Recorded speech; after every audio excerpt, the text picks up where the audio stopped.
Week 7. Modernism. On or about December 1910, human character changed. I am not saying that one went out, as one might into a garden, and there saw that a rose had flowered, or that a hen had laid an egg. The change was not sudden and definite like that, but a change there was, nevertheless. Virginia Woolf. Modernism in America was a response to changing times in the country and in the world. Most critics agree that the movement began just before World War I and ended soon after World War II. In most literary contexts, modernism is a catch-all term for any kind of literary production in the interwar period that deals with the modern world. More narrowly, it refers to work that represents the transformation of traditional society under the pressures of modernity, and that breaks down traditional literary forms in doing so. However, modernism did not necessarily begin in America. In the late 19th century, French symbolists began to reject naturalism and realism. Philosophers such as Karl Marx, Sigmund Freud, and Friedrich Nietzsche began to seek answers to the world's problems, essentially trying to put order back into the universe after the devastation of World War I. In painting, artists like Pablo Picasso, Juan Gris, and Georges Braque invented Cubism. Later, the surrealistic movement known as Dadaism emerged in Switzerland. Eventually, these art forms made their way into New York galleries and shows. Composers like Stravinsky produced modern music featuring dissonance and discontinuity rather than neat formal structure and appealing tonal harmonies, and causing a near riot during its premiere in Paris.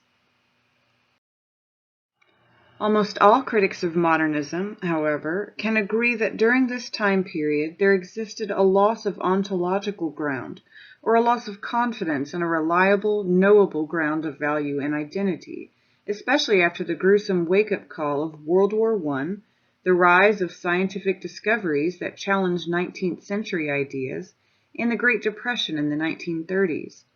Because the previously sustaining structures of human life, whether social, political, or aesthetic, had been shaken up, modernists lost their faith in a moral center.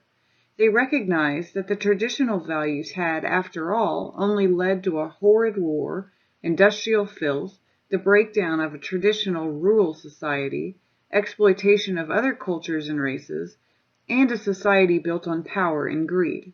Ezra Pound led the charge for American modernism, telling writers and artists to make it new. Because so much was happening between the two wars, the country split into several factions, responding to the various changes in many ways. One conflict centered on the use of literary tradition. To some, a work registering its allegiance to literary history, through allusion to canonical works of the past or by using traditional poetic forms and poetic language, seemed imitative and old-fashioned. To others, a work failing to honor literary tradition was bad or incompetent writing. For still others, literary history was best appreciated oppositionally. Modernist works often allude to previous literature ironically or deliberately fracture traditional literary formulas. Thus, a key formal characteristic typical of high modernist works is its construction out of fragments of myth or history, fragments of experience or perception, or fragments of previous artistic works. Modernist writing is especially self-reflexive, concerned with its own nature as art and with its questioning of previous traditions of literature. Ironically, because this subject matter was motivated by deep concern about the interrelation of literature and life, this subject often had the effect of limiting the audience for a modernist work. Modernism demanded of its ideal readers an encyclopedic knowledge of the traditions it fragmented or ironized. Another conflict involved the place of popular culture in serious literature. Throughout the era, popular culture gained momentum and influence.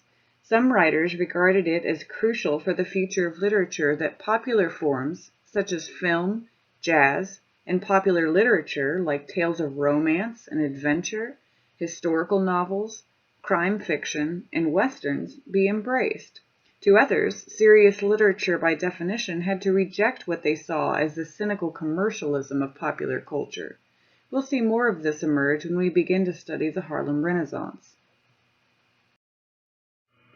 Modernist literature is also notable for what it omits, such as the explanations, interpretations, connections, summaries, and distancing that provide continuity, perspective, and security in earlier literatures.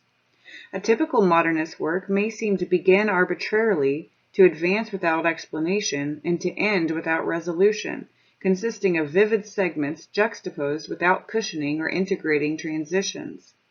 There may be shifts in perspective, voice, and tone. The use of a stream of consciousness narrative mode, which mimics a character's interior monologue, also became popular. Its rhetoric may be understated or ironic.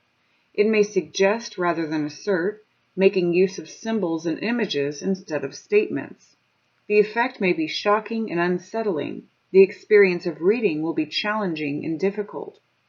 Faced with intuiting connections left unstated, the reader of a modernist work is often said to participate in the creative work of making the poem or story.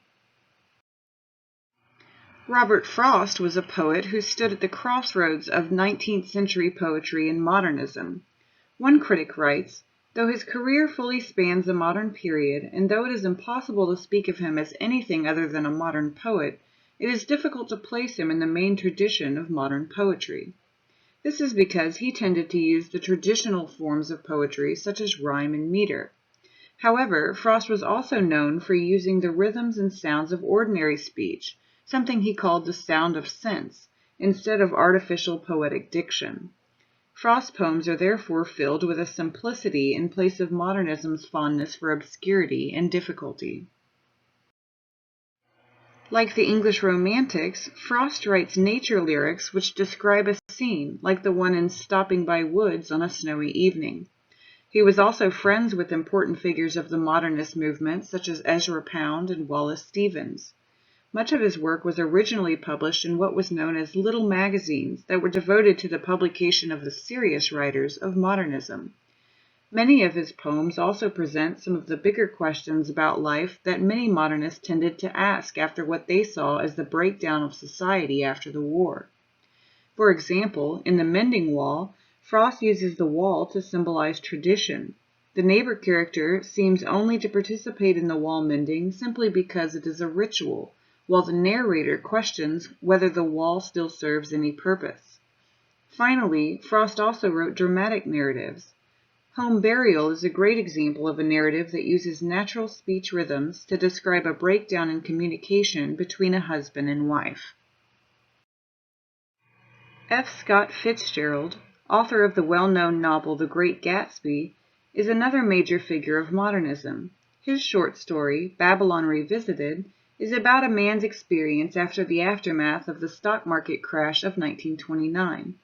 Charlie Wales, the main character, looks back at a generation of reckless partying, drinking, and spending known as the Roaring Twenties that came to a quick end. In this way, the story reflects modernism's tendency to pessimistic attitudes toward an unstable world. Charlie struggles with his past, and the future is equally bleak. Other modern themes can be found as well. For example, the story starts in medias res, or in the middle of things. The reader is given no introduction to the events that are about to unfold, and the ending gives no clear resolution, another common characteristic of modernism. T.S. Eliot wrote his famous poem, The Waste Land, 4 years after World War I. In it, he depicts a world that has been shaken by war, one of despair and insecurity, an utter wasteland. The poem is extremely difficult to follow. Eliot combines traditions from mythology and legend, anthropology, with references to vegetation myths and fertility rites, classical literature and culture, including Shakespeare and Wagner, and comparative religious cultures, and he juxtaposes these traditions with images of isolation, fragmentation, uncertainty, and waste. He uses dozens of allusions to purposely make the poem difficult, creating a barrier that states that art is not for everybody, instead expecting his readers to have an encyclopedic knowledge of his references.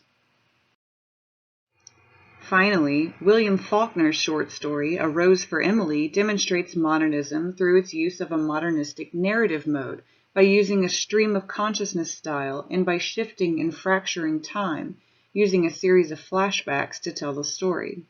Additionally, it focuses on the theme of tradition in the past versus change in the future, another element of modernism. For this week's discussion, there will be a two-part discussion question. Dedicate about half your post to the first question and half to the second. Number 1. How are Frost's poems The Mending Wall and Home Burial alike? Number 2. Imagine you are a judge awarding custody of Honoria in Babylon Revisited. Examine the character traits of those fighting for her. Who would you award custody to? What reasons do you have to support this? Cite specific examples from the text.